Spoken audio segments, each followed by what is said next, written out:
Hi friends, welcome to tech travel Telugu. Friends, ఇక్కడ మీరు చూస్తున్న వెహికల్ వచ్చేప్పటికి 2025 జూపిటర్ 110 రీసెంట్ గా పర్పుల్ కలర్ అయితే టీవీఎస్ కంపెనీ లాంచ్ చేసింది. చూడగానే ఈ వెహికల్ నాకు చాలా బాగా నచ్చింది. మీకు ఒకసారి అప్డేట్ ఇద్దామని చెప్పేసి ఈ వీడియో అయితే రికార్డ్ చేస్తా ఉన్నా. ఎగ్జాక్ట్ గా స్పెసిఫికేషన్స్ ఏమున్నాయి, అలాగే ఆన్ రోడ్ ప్రైస్ ఎంత అనే దాని గురించి ఈ వీడియోలో డిస్కస్ చేద్దాము. మీరు స్కిప్ చేయకుండా లాస్ట్ వరకు చూడండి.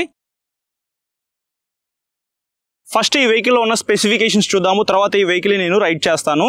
ఇంజిన్ విషయానికి వస్తే 2 valves air cooled 113.3 cc BS 6.2 engine తో లభిస్తా ఉంది. 8 PS పవర్ 9.8 Nm టార్క్ అయితే ఈ ఇంజిన్ జనరేట్ చేసిద్ది. పాత వెహికల్ జూపిటర్ 110 ఉంది కదా, ఆ వెహికల్ ని కొద్దిగా అప్డేట్ చేసి ఈ వెహికల్ అయితే తీసుకొచ్చారు టీవీఎస్ కంపెనీ వాళ్ళు. 1 Nm టార్క్ అనేది ఎక్స్ట్రా లభిస్తా ఉంది కాబట్టి మీకు కొంచెం పెర్ఫార్మెన్స్ కూడా మారిద్ది. పాత జూపిటర్ 110 ఎవరైతే వాడుతున్న వాళ్ళు ఉన్నారో వాళ్ళు ఈ వెహికల్ కొనాలనుకుంటే మాత్రం ఖచ్చితంగా డిఫరెన్సెస్ అయితే నోటీస్ చేస్తారు. ఇంకా ట్రాన్స్మిషన్ విషయానికి వస్తే ఆటోమేటిక్ CVT ట్రాన్స్మిషన్ ఇచ్చారు, కంటిన్యూస్లీ వేరియబుల్ ట్రాన్స్మిషన్ అని చెప్పుకోవచ్చు. ఇంకా ఈ వెహికల్ లో బెల్ట్ డ్రైవ్ అనేది ఇచ్చారు, చాలా స్మూత్ గా అయితే మీరు రైడ్ చేసుకోవచ్చు. మీకు ఎక్కువ మెయింటెనెన్స్ కూడా ఉండదు. చైన్ లాగా ఎవ్రీ 500 km కి చైన్ అయితే క్లీన్ చేసుకోవాలి కదా, అలాంటి ప్రాబ్లం అయితే మీకు స్కూటర్స్ లో ఉండదు అనమాట. ఇంకా బ్రేక్స్ విషయానికి వస్తే ఇది మనకి డ్రమ్ బ్రేక్ వేరియంట్ అనమాట. ఫ్రంట్ మీకు 130 mm డ్రమ్ బ్రేక్ అయితే ఇచ్చారు. మీకు డిస్క్ బ్రేక్ వేరియంట్ కావాలన్నా ఉంది. 220 mm డిస్క్ బ్రేక్ ఉండిద్ది, కొద్దిగా పెద్ద డిస్క్ బ్రేక్ అనేది చెప్పుకోవచ్చు. మీకు బ్రేక్స్ అయితే చాలా బాగా పెర్ఫామ్ చేస్తాయి డిస్క్ బ్రేక్ వేరియంట్ మీరు పర్చేస్ చేస్తే. సో బ్యాక్ సైడ్ మాత్రం మీకు 130 mm డ్రమ్ బ్రేక్ ఇచ్చారు. సింక్రనైజ్డ్ బ్రేకింగ్ టెక్నాలజీతో మీకు ఈ బ్రేక్స్ అయితే వర్క్ అవుతాయి. అంటే మీరు బ్యాక్ సైడ్ బ్రేక్ ప్రెస్ చేశారనుకోండి, ఆటోమేటిక్ గా ఫ్రంట్ బ్రేక్ ఎంగేజ్ అయ్యి బెటర్ బ్రేకింగ్ అయితే ఉండిద్ది. సో బ్రేక్స్ పరంగా ఇబ్బంది అయితే ఏం లేదు. కానీ బెటర్ బ్రేకింగ్ కావాలి అని అనుకుంటే మాత్రం డిస్క్ బ్రేక్ వేరియంట్ పర్చేస్ చేయమని చెప్తాను. ఇంకా సస్పెన్షన్ విషయానికి వస్తే ఫ్రంట్ మీకు టెలిస్కోపిక్ సస్పెన్షన్ ఇచ్చారు. సస్పెన్షన్ కూడా బాగానే పెర్ఫామ్ చేస్తా ఉంది. బ్యాక్ సైడ్ మాత్రం మీకు అడ్జస్టబుల్ మోనోషాక్ అయితే ప్రొవైడ్ చేశారు. కావాలంటే మీరు ఈ బ్యాక్ సైడ్ సస్పెన్షన్ ఏదైతే ఉందో అది అడ్జస్ట్ చేసుకోవచ్చు. టైర్స్ అండ్ వీల్స్ విషయానికి వస్తే 12 inch alloy wheels with tubeless tyres తో మీకు ఈ స్కూటర్ లభిస్తా ఉంది. ఫ్రంట్ ఇక్కడ alloy wheel అయితే చూడొచ్చు. డైమండ్ కట్ alloy wheel అయితే ఏమీ కాదు. మీకు డైమండ్ కట్ alloy wheel కావాలి అనుకుంటే జూపిటర్ 125 టాప్ ఎండ్ వేరియంట్ లో లభిస్తుంది. ఆ వీల్ అయితే చూడడానికి చాలా బాగుంటుంది. కానీ ఈ వెహికల్ లో మీకు ఇట్లా అయితే డిజైన్ చేశారు. ఫ్రంట్ మీకు 90/90 సెక్షన్ టైర్ అయితే ఉండిద్ది. బ్యాక్ సైడ్ కూడా మీకు సేమ్ 90/90 సెక్షన్ టైర్ అయితే ఇచ్చారు. 12 inch టైర్స్ అనమాట. మీకు టైర్స్ గ్రిప్ అయితే బాగానే ఉండిద్ది సిటీలో తిరిగేటప్పుడు. ఇంకా డైమెన్షన్స్ గురించి మాట్లాడుకుందాము. One of the best dimensions అయితే ఈ వెహికల్ లో ఉన్నాయి. గ్రౌండ్ క్లియరెన్స్ విషయానికి వస్తే 163 mm అనేది ఈ వెహికల్ లో ఇచ్చారు. మన ఇండియన్ రోడ్స్ కి మినిమం 160 ఉంటే సరిపోయింది. ఇంకా ఈ వెహికల్ లో 3 mm అనేది ఎక్కువ ఉంది కాబట్టి అంత తొందరగా మీకు ఈ కింద అయితే తగలదన్నమాట స్పీడ్ బ్రేకర్స్ క్రాస్ చేసేటప్పుడు. కానీ కొద్దిగా స్పీడ్ గా వెళ్ళేటప్పుడు కానీ బ్యాక్ సైడ్ పిలియన్ రైడర్ తో మీరు ట్రావెల్ చేసేటప్పుడు ఈ సస్పెన్షన్ అయితే ఇట్లా కొద్దిగా కిందకి దిగిద్ది కదా, అప్పుడు తగిలే అవకాశం అయితే ఉంది. స్పీడ్ బ్రేకర్ అనేది కొద్దిగా జాగ్రత్తగా చూసుకొని రైడ్ చేయండి. ఇంకా సీట్ హైట్ విషయానికి వస్తే 765 mm తో లభిస్తా ఉంది. మినిమం 5.3, 5.4 ఆ హైట్ వాళ్ళైతే ఈ వెహికల్ ని ప్రాపర్ గా రైడ్ చేయగలరు. ఫ్యూయల్ ట్యాంక్ కెపాసిటీ విషయానికి వస్తే 5.1 లీటర్స్ అనేది ఇందులో పట్టిద్ది. ఫ్రంట్ ఫ్యూయల్ ఫిల్లింగ్ అయితే ఇచ్చారు. మీరు వెహికల్ మీద నుంచి కిందకి దిగాల్సిన అవసరం అయితే ఏమీ లేదు. ఇక్కడ నుంచే మీరు కీ అనేది ఆఫ్ లో ఉన్నప్పుడు లోపలికి ప్రెస్ చేసి ఇట్లా రైట్ సైడ్ కి తిప్పారనుకోండి, మీకు ఇక్కడ ఫ్యూల్ లిడ్ అయితే ఓపెన్ అవుతుంది. ఇక్కడ నుంచి మీరు ఈజీగా ఫిల్ చేసుకోవచ్చు. ఇంకా టోటల్ వెయిట్ వచ్చేటప్పటికి 106 kgs అనేది ఉంది. చాలా మీకు లైట్ వెయిట్ అయితే ఉండిద్ది అనమాట. పాత జూపిటర్ 110 తో కంపేర్ చేసుకుంటే చాలా వరకు వెయిట్ అయితే తగ్గిందని చెప్పుకోవచ్చు. ఇంకా లైట్స్ విషయానికి వస్తే ఫ్రంట్ LED హెడ్ లైట్ అయితే ప్రొవైడ్ చేశారు. నైట్ టైం విజిబిలిటీ అయితే మీకు చాలా బాగుండిద్ది. బ్యాక్ సైడ్ కూడా మీకు టైల్ లైట్ అనేది LED ఇచ్చారు. ఇక్కడ నాకు టైల్ లైట్ డిజైన్ అయితే చాలా బాగా నచ్చింది. ఇందులోనే మీకు సిగ్నల్ లైట్స్ అనేది LED తోనే ప్రొవైడ్ చేశారు, ఇంక్లూడ్ చేశారనమాట. బ్యాక్ సైడ్ మీకు TVS 3D బ్యాడ్జింగ్ ఉంది. ఇక్కడ మీకు పియానో బ్లాక్ ఫినిషింగ్ లో కొద్దిగా హైలైట్ చేశారు. ఇది మీకు బ్యాక్ సైడ్ ఏదైతే డిజైన్ ఉందో ఇది చాలా బాగుంటుంది అనమాట లైవ్ లో చూసినప్పుడు. ఫ్రెండ్స్, ఇంకా ఫీచర్స్ విషయానికి వస్తే ఇది పర్పుల్ కలర్ బేస్ వేరియంట్ కాబట్టి మీకు ఫుల్లీ ఎన్లాక్ కన్సోల్ తో లభిస్తా ఉంది. ఇక్కడ మీకు స్పీడోమీటర్, ఓడోమీటర్ ఎన్లాక్ లో అయితే ఇచ్చారు. ఫ్యూయల్ గేజ్ కూడా ఇక్కడ మీరు చూడొచ్చు మనకి ఎన్లాక్ తో లభిస్తా ఉంది. ఇక్కడ మీకు అకౌంట్ పవర్ మోడ్ ఇండికేటర్ అయితే ఉంది. తర్వాత మీకు ఈ పైన కొన్ని ఇండికేటర్స్ అయితే ఉన్నాయి కదా, ఇక్కడ మీకు సిగ్నల్ లైట్ ఇండికేటర్ ఉంది, హై బీమ్ ఇండికేటర్ ఉంది, సైడ్ స్టాండ్ ఇండికేటర్ ఉంది, మాల్ ఫంక్షన్ లైట్ ఇండికేటర్ ఉంది. అన్నిటికంటే ఇంపార్టెంట్ లో ఫ్యూయల్ వార్నింగ్ ఇండికేటర్ అనమాట. అది కూడా ఇక్కడ మీకు పైన ఇంక్లూడ్ చేశారు. చాలా బేసిక్ కన్సోల్ అని చెప్పుకోవచ్చు. కానీ డే టు డే లైఫ్ లో మనకి ఏవైతే ఫీచర్స్ కావాలో అవన్నీ ఈ కన్సోల్ లో ఉన్నాయి అనమాట. ఇంకా హ్యాండిల్ మీద ఏమేమి స్విచెస్ ఉన్నాయి అనే దాని గురించి మాట్లాడుకున్నట్లయితే హ్యాండిల్ కి రైట్ సైడ్ మీకు ఇంజిన్ కిల్ స్విచ్ అయితే ఇచ్చారు. దాని కింద రెడ్ కలర్ లో సెల్ఫ్ స్టార్ట్ అయితే ఉంది. హ్యాండిల్ కి లెఫ్ట్ సైడ్ ఇక్కడ మీకు పార్కింగ్ బ్రేక్ అయితే ఇచ్చారు. కొద్దిగా ఎత్తైన ప్రదేశాల్లో ఈ వెహికల్ అనేది పార్క్ చేసినప్పుడు హ్యాండ్ బ్రేక్ అయితే వేసుకోవచ్చు. ఇది స్కిప్ అవ్వలేదు అనమాట. దాని తర్వాత మీకు హై బీమ్ లో బీమ్ స్విచ్ అయితే ఇచ్చారు. ఇన్బిల్ట్ పాస్ స్విచ్ అయితే ఉందన్నమాట. తర్వాత సిగ్నల్ లైట్ స్విచ్ ఉంది, ఎల్లో కలర్ లో హార్న్ అయితే ఉంది. ఇవి మీకు హ్యాండిల్ మీద ఉన్న స్విచెస్ అయితే. హ్యాండిల్ కంఫర్ట్ అయితే నేను రైడ్ చేసినప్పుడు చాలా కంఫర్టబుల్ గా ఫీల్ అయ్యాను. మీరు కూడా ఒకసారి రైడ్ చేసి చెక్ చేసుకోండి. ఇంకా సీట్ విషయానికి వస్తే సింగిల్ లాంగ్ సీట్ అయితే ఇచ్చారు. ఇక్కడ మీరు చూడొచ్చు మనకి సీట్ అయితే చూస్తానికి ఇలా ఉండిద్ది. నాలాగా సన్నగా ఉన్న వాళ్ళైతే మాత్రం ముగ్గురు కూర్చోవచ్చు. కొద్దిగా లావుగా ఉన్న వాళ్ళైతే చాలా కంఫర్టబుల్ గా ఇద్దరైతే ట్రావెల్ చేయొచ్చు ఈ వెహికల్ మీద. బ్యాక్ సైడ్ మీకు పియానో బ్లాక్ ఫినిషింగ్ లో గ్రాబ్ రైల్ అయితే డిజైన్ చేశారనమాట. సో ఇదైతే మీకు చాలా బాగా సపోర్ట్ చేసిద్ది. ఈ వెహికల్ లో స్కిప్ చేయకుండా కిక్ స్టార్ట్ అయితే తీసుకొస్తా ఉన్నారనమాట. ఎప్పుడైనా మీ వెహికల్ లో బ్యాటరీ అనేది లో అయిపోయింది అనుకోండి, హ్యాపీగా కిక్ స్టార్ట్ చేసుకుని ఈ వెహికల్ అయితే యూజ్ చేసుకోవచ్చు. ఇంకా ఎక్స్ట్రాగా ఈ స్కూటర్ లో మనకి ఏమేమి ఫీచర్స్ ఉన్నాయంటే, ఫ్రంట్స్ అని మీకు గ్లవ్ బాక్స్ అయితే ఇచ్చారు. 1 లీటర్ వాటర్ బాటిల్ అయితే ఈజీగా పెట్టుకోవచ్చు. ఇక్కడ మీకు USB Type A charging socket అయితే ఏమీ ఇవ్వలేదు, ఎందుకంటే ఇది బేస్ వేరియంట్ కాబట్టి మీకు ఈ వేరియంట్ లో USB Type A charging socket అయితే రావట్లేదు అనమాట. 450 రూపీస్ పెట్టి మీరు వేయించుకోవచ్చు. యాక్సెసరీలో మీరు అది పర్చేస్ చేసుకొని మీకు USB Type A charging socket కావాలంటే వేయించుకోవచ్చు. ఇంకా ఇక్కడ మీకు ఒక క్యారీ హుక్ అయితే ఇచ్చారు. తర్వాత మీకు అండర్ సీట్ స్టోరేజ్ విషయానికి వస్తే 33 లీటర్స్ అయితే పట్టింది. 2 హెల్మెట్స్ అయితే ఈజీగా పెట్టుకోవచ్చు. ఇంకా ఇక్కడ మీకు రైడర్ ఫుట్ రెస్ట్ స్పేస్ కూడా కొద్దిగా ఎక్కువగానే ఉంది. నేను 5'8" హైట్ అయితే ఉంటాను. సో నేను వెహికల్ మీద కూర్చున్నాను, చూసారు కదా. సో నా కాళ్ళకి ఇక్కడికి ఎంత డిస్టెన్స్ ఉందో మీరు ఇక్కడ అబ్జర్వ్ చేయొచ్చు. 6 feet హైట్ ఉన్న వాళ్ళైనా సరే ఈ వెహికల్ ఈజీగా రైడ్ చేయొచ్చు. ఎందుకైనా మంచిది, ఈ వెహికల్ మీరు కొనుక్కోవాలి అని అనుకుంటే మాత్రం మీకు దగ్గరలో ఉన్న TVS షోరూమ్కి వెళ్ళి ఫస్ట్ వెహికల్ మీద ఎక్కి కూర్చొని చెక్ చేసుకోండి, టెస్ట్ రైడ్ కూడా చేయండి. మీకు ఇంకా ఒక క్లారిటీ అయితే వస్తుంది. ఇంకా ఈ వెహికల్ కి సంబంధించిన మైలేజ్ ఎంత వస్తుంది అని చెప్పేసి చాలా మందికి ఒక డౌట్ అయితే ఉండిద్ది. సో మైలేజ్ విషయానికి వస్తే 106 kgలే ఉంది కాబట్టి ఈజీగా 45 దాకా ఎక్స్పెక్ట్ చేయొచ్చు. Eco and power mode indicator ఉంది కదా, ఎకానమీలో వెళ్తే మీకు 50 దాకా వచ్చే అవకాశం అయితే ఉంది. పవర్ మోడ్ లో వెళ్తే మాత్రం మీకు 50 కిలోమీటర్స్ మైలేజ్ అయితే రాదు. రియాలిటీలో నేను మీకు మా ఫ్రెండ్స్ అయితే యూజ్ చేస్తున్నారు కొంతమంది, వాళ్ళ దగ్గర నుంచి తీసుకున్న ఫీడ్బ్యాక్ అయితే మీకు చెప్తా ఉన్నాను. 45 to 50 లోపే బ్రో, మీరు 50 కన్నా ఎక్కువ ఎక్స్పెక్ట్ చేయొద్దు. ఒకవేళ 50 కన్నా ఎక్కువ వస్తే హ్యాపీయే కదా. ఇంకా టాప్ స్పీడ్ విషయానికి వస్తే ఈజీగా 80 to 90 km/h స్పీడ్ తో వెళ్ళగలదు, అంతకుమించి ఎక్కువ స్పీడ్ అయితే వెళ్ళొద్దు. ఈ వెహికల్ కి సంబంధించిన ఎగ్జాక్ట్ గా ఆన్ రోడ్ ప్రైస్ విషయానికి వస్తే 1,10,000 రూపాయలు అయితే ఉంది.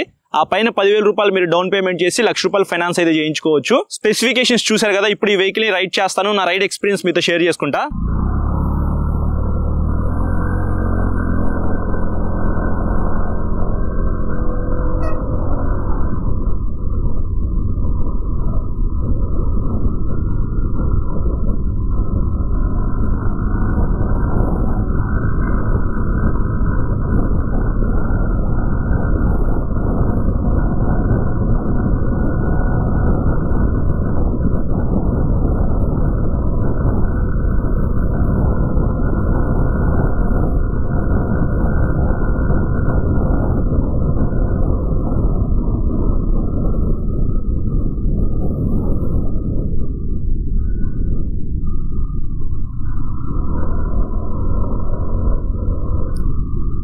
ఫ్రెండ్స్, ఇక్కడ స్పీడోమీటర్ అయితే పని చేయట్లేదని చెప్పేసి కామెంట్ పెట్టద్దు. షోరూమ్ వాళ్ళు స్పీడోమీటర్ డిస్కనెక్ట్ చేసి ఈ వెహికల్ అయితే నాకు ఇచ్చారు. ఆల్మోస్ట్ 80 పైన నేను ఇప్పుడు టాప్ స్పీడ్ అయితే వెళ్ళాను. వైబ్రేషన్స్ అయితే ఏమీ లేవు. ఇంజిన్ అయితే చాలా స్మూత్గా రిఫైన్ చేశారు TVS వాళ్ళు. మీరు 80 to 90 km/h స్పీడ్తో హైవే మీద వెళ్ళాలనుకుంటే వెళ్ళిపోవచ్చు. చాలా స్మూత్గా అయితే ఇంజిన్ ఉంది. ఇందాక ఆల్రెడీ బ్రేక్స్ చూశారు కదా, బ్రేక్స్ నేను ప్రెస్ చేశాను. ఇది డ్రమ్ బ్రేక్ వేరియంట్ అనమాట. సో మీరు అంత స్పీడ్లో వెళ్ళి ఎవరైనా సడన్గా అడ్డొచ్చినప్పుడు బ్రేక్ వేస్తే మాత్రం అంత తొందరగా అయితే ఆగదు. అదొకటి మీరు గుర్తుపెట్టుకోవాలి డ్రమ్ బ్రేక్ వేరియంట్ పర్చేస్ చేసినప్పుడు. ఈ వెహికల్ నేను మా ఇంట్లో ఉన్న లేడీస్కి కొంటున్నాను. వాళ్ళు స్కూల్ పిల్లల్ని తీసుకురావడానికి, లేకపోతే ఏదైనా సరుకులు తీసుకొని రావడానికి, అంటే మార్కెట్కి వెళ్తారు కదా, అలాంటి వాళ్ళకి ఈ వెహికల్ కొందాం అనుకుంటే మాత్రం పర్ఫెక్ట్గా సెట్ అయ్యింది. డ్రమ్ బ్రేక్ వేరియంట్ ఇది. ఎవరైతే కొద్దిగా లాంగ్ వెళ్దాం అనుకుంటున్నారో, డైలీ 50 to 100 kilometers తిరుగుదాం అనుకుంటున్నారో వాళ్ళకి మాత్రం ఖచ్చితంగా డిస్క్ బ్రేక్ ఉన్న వేరియంట్ అయితే పర్ఫెక్ట్గా సెట్ అయ్యింది. ఎందుకంటే పెర్ఫార్మెన్స్ ఇటు బాగుంది. బేస్ వేరియంట్లో అయినా సరే, టాప్ ఎండ్ వేరియంట్లో అయినా సరే మీకు సేమ్ ఇంజిన్ కదా, కానీ బ్రేక్స్ చాలా ఇంపార్టెంట్ అనమాట. సో బ్రేక్స్ అయితే ఖచ్చితంగా మనకి బెటర్గా పడాలి అని అంటే డిస్క్ బ్రేక్ వేరియంటే నేను తీసుకోమని చెప్తాను. సస్పెన్షన్ విషయానికి వస్తే ఫ్రంట్ టెలిస్కోపిక్ సస్పెన్షన్ ఇచ్చారు. బ్యాక్ సైడ్ మీకు అడ్జస్టబుల్ మోనోషాక్ అయితే ప్రొవైడ్ చేశారు కదా. సస్పెన్షన్ అయితే బాగానే పెర్ఫార్మ్ చేస్తూ ఉంది. ఇక్కడ రోడ్ అయితే అన్ఈవెన్గా ఉంది. ఇక్కడ నేను రైడ్ చేస్తూ ఉన్నాను. ఆల్రెడీ 2 వీడియోస్ అయితే మన ఛానల్లో ఉన్నాయి. నేను రైడ్ చేసినప్పుడు నాకు ఎలా అనిపించింది అనే దాని గురించి ప్రీవియస్ వీడియోస్లో చెప్పాను. ఇది కొత్త కలర్ కాబట్టి మీకోసం ఇంకొకసారి రైడ్ చేసి చూపిస్తున్నాను. సస్పెన్షన్ అయితే బాగుంది, ఎటువంటి మార్పులు అయితే ఏమీ లేవు. డే టు డే లైఫ్లో ఈ సస్పెన్షన్ అయితే బాగానే పెర్ఫార్మ్ చేసిద్ది. పెద్ద పెద్ద స్పీడ్ బ్రేకర్స్ వచ్చినప్పుడు మాత్రం కొద్దిగా జాగ్రత్తగా రైడ్ చేయండి బ్రో, ఎందుకంటే 163 కదా గ్రౌండ్ క్లియరెన్స్, జాగ్రత్తగా రైడ్ చేయాలి మీరు. కంఫర్ట్ బాగుంది. నాకు ఈ వెహికల్ బాగా నచ్చింది ఏంటంటే కంఫర్ట్ అనమాట. హ్యాండిల్ కంఫర్ట్, సీట్ కంఫర్ట్ అయితే చాలా బాగుంది. చాలా రిలాక్స్డ్గా కూర్చొని వెళ్ళిపోవచ్చు. హ్యాండిల్ మీద ఉన్న స్విచెస్ క్వాలిటీ కూడా పర్లేదు, బాగానే ఉంది. సో ఇక్కడ మీకు ఇంజన్ కిల్ స్విచ్ అయితే ఇచ్చారు. సో ఇక్కడ మీకు పాస్ స్విచ్ అయితే ఇంక్లూడ్ చేశారు. స్పీడోమీటర్, ఇది ఓడోమీటర్ అనమాట. ఫ్యూయల్ గేజ్ ఇక్కడ మీకు 2 పాయింట్స్ అయితే రెడ్ కలర్లో చూపిస్తుంది కదా, ఇక్కడికి రాగానే మీరు రీఫ్యూయలింగ్ అయితే చేయించుకోవాలి. దానికన్నా మీకు ఇక్కడ లో ఫ్యూల్ వార్నింగ్ ఇండికేటర్ ఉంది. ఈ లైట్ వెలిగిన వెంటనే మీరు రీఫ్యూయలింగ్కి వెళ్తే చాలా బాగుంటుంది. ఇక్కడ ఎకోలో వెళ్తున్నామా పవర్లో వెళ్తున్నామో చూపిస్తుంది. సో ఎకోలో వెళ్తే ఇక్కడ గ్రీన్ కలర్ లైట్ చూపిస్తుంది కదా, ఇలా చూపించింది అనమాట. కొద్దిగా ఇట్లా ఎక్కువ ర్యాష్ డ్రైవింగ్ లాగా యాక్సిడెంట్ అనేది ఎక్కువ ఇచ్చేసారనుకోండి, స్పీడ్ వెళ్తుంది. ఇక్కడ మీకు ఆరెంజ్ కలర్లో పవర్ ఇండికేటర్ చూపిస్తుంది అనమాట. సో ఇట్లా రైడ్ చేసుకుంటూ వెళ్తే ఖచ్చితంగా మీకు మైలేజ్ అయితే తగ్గిద్ది. సో మీకు మంచిగా మైలేజ్ రావాలి అంటే ఇట్లా స్లోగా రైడ్ చేసుకుంటూ వెళ్ళండి. సింగిల్గా వెళ్తే మీకు ఎక్కువ మైలేజ్ వస్తుంది. ఫ్రంట్ ఫ్యూయల్ ఫిల్లింగ్ ఇక్కడ మీరు చూసారు కదా, సో ఇక్కడ నుంచి మీరు పెట్రోల్ అయితే ఫిల్ చేసుకోవచ్చు. ఇక్కడ క్యారీ హుక్ అయితే ఒకటి ఇచ్చారు. ఇంతకుముందు పాత వెహికల్లో ఈ కింద కూడా క్యారీ హుక్ అయితే ఉండేది, ఇక్కడ స్కిప్ చేసేసారనమాట. ఓన్లీ ఒక క్యారీ హుక్ అయితే ఆఫర్ చేస్తూ ఉన్నారు Jupiter 113.3cc. 1 litre water bottle బట్టి అంత స్పేస్ అయితే ఉంది. సో ఇది నాకు చాలా బాగా నచ్చింది. మీ ఫోన్కి ఛార్జింగ్ పెట్టుకోవచ్చు. కావాలంటే మీరు ఆప్షనల్లో యాక్సెసరీ కింద టైప్ ఏ ఛార్జింగ్ సాకెట్ అనేది పర్చేస్ చేస్తే మాత్రం ఈ వేరియంట్లో ఇన్స్టాల్ చేసుకోవచ్చు. టాప్ ఎండ్ వేరియంట్లో మీకు కంపెనీ నుంచే వస్తుంది అనమాట. బూట్ స్పేస్ కూడా ఎక్కువ ఉండిద్ది. విజయవాడలో ఎవరైతే మోటార్ సైకిల్స్ కానీ స్కూటర్స్ కానీ రైడ్ చేసే వాళ్ళు ఉన్నారో, రైడర్తో పాటు బ్యాక్ సైడ్ పిలియన్ రైడర్కి కూడా హెల్మెట్ ఉండాలంట. సో కొత్తగా రూల్స్ అయితే వస్తూ ఉన్నాయి. సో అలా చూసుకున్నట్లయితే మీరు 2 హెల్మెట్స్ అయితే మీ వెహికల్లో క్యారీ చేయాలి. మీకు ఈ వెహికల్లో 33 లీటర్స్ బూట్ స్పేస్ ఉంది కాబట్టి 2 హెల్మెట్లు పెట్టుకోవచ్చు. నాకు తెలిసినంత వరకు 110cc సెగ్మెంట్లో ఎక్కువ స్కూటర్స్ అయితే లేవు. 125cc మీరు ఎక్కువ స్కూటర్స్ అయితే నోటీస్ చేస్తారు. హీరో నుంచి ప్లెజర్ ప్లస్ ఉంది, అలాగే యాక్టివా 6G, ఇదేమో జూపిటర్ 110cc అనమాట. ఆ 2 వెహికల్స్తో కంపేర్ చేసుకుంటే ఈ వెహికల్లో మీకు బెస్ట్ ఫీచర్స్ అయితే ఉన్నాయి. అలా చూసుకున్నట్లయితే one of the best scooter అయితే అవుతుంది. ప్రైస్ పరంగా చూసుకున్నట్లయితే మీకు 1,10,000 రూపీస్ లభిస్తూ ఉంది. ఇంకా మీరు షోరూమ్కి వెళ్ళి బార్గెన్ చేస్తే కొద్దిగా ప్రైస్ అయితే తగ్గిద్ది అనమాట. So best value for money scooter అని చెప్పుకోవచ్చు. ఇంకొంచెం మనీ యాడ్ చేసుకుంటే మీకు డిస్క్ బ్రేక్ వేరియంట్ అయితే వస్తుంది. అదైతే మీకు బ్రేక్స్ చాలా బాగా పెర్ఫామ్ చేస్తాయి. ఎవరైనా 110cc ఒక స్కూటర్ కొనుక్కోవాలనుకుంటే ఒకసారి టీవీఎస్ షోరూమ్కి అయితే వెళ్ళి ఈ వెహికల్ కూడా టెస్ట్ రైడ్ చేయండి. మీకు నచ్చితే మాత్రం హ్యాపీగా కొనుక్కోవచ్చు. సో ఇది ఫ్రెండ్స్ ఓవరాల్గా నా రైడ్ ఎక్స్పీరియన్స్ అయితే. ఫ్రెండ్స్ చూసారు కదా ప్రైస్ అండ్ స్పెసిఫికేషన్స్, అలాగే నా రైడ్ ఎక్స్పీరియన్స్.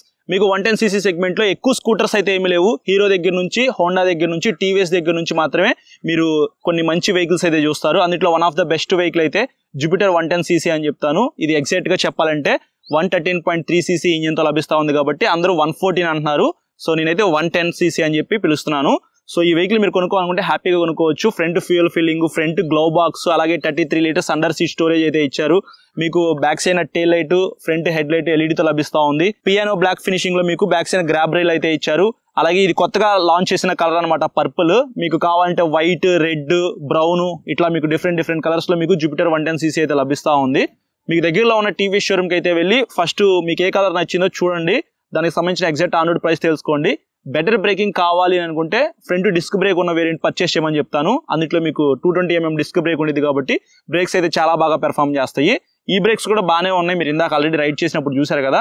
యాక్యురేట్గా పడాలంటే మీకు డ్రమ్ బ్రేక్స్ అంతగా యూజ్ అవ్వవు. సో దీన్ని బట్టి మీరు ఆలోచించుకొని బెస్ట్ 110cc స్కూటర్ కొంటారని చెప్పేసి అనుకుంటున్నాను. నేనైతే మాత్రం మీకు ఈ వెహికల్ అయితే సజెస్ట్ చేస్తాను. ఇది ఓవరాల్గా వీడియో నచ్చితే లైక్ చేసి మీ ఫ్రెండ్స్ అందరికీ షేర్ చేయండి. మీకు ఏమైనా డౌట్స్ ఉంటే మాత్రం ఇన్స్టాగ్రామ్లో ఫాలో అవ్వండి. ఫాలో అయిన తర్వాత మెసేజ్ చేయండి. నేను మెసేజ్ చూస్తే మీకు ఖచ్చితంగా రిప్లై అయితే ఇస్తాను. చాలా మంది సబ్స్క్రైబ్ చేయకుండా చూస్తున్నారు. సబ్స్క్రైబ్ చేసుకుని పక్కన బెల్ ఐకాన్ అయితే క్లిక్ చేసి పెట్టుకోండి బ్రో. నేను వీడియో పెట్టిన వెంటనే మీకు నోటిఫికేషన్ వస్తుంది. Thank you.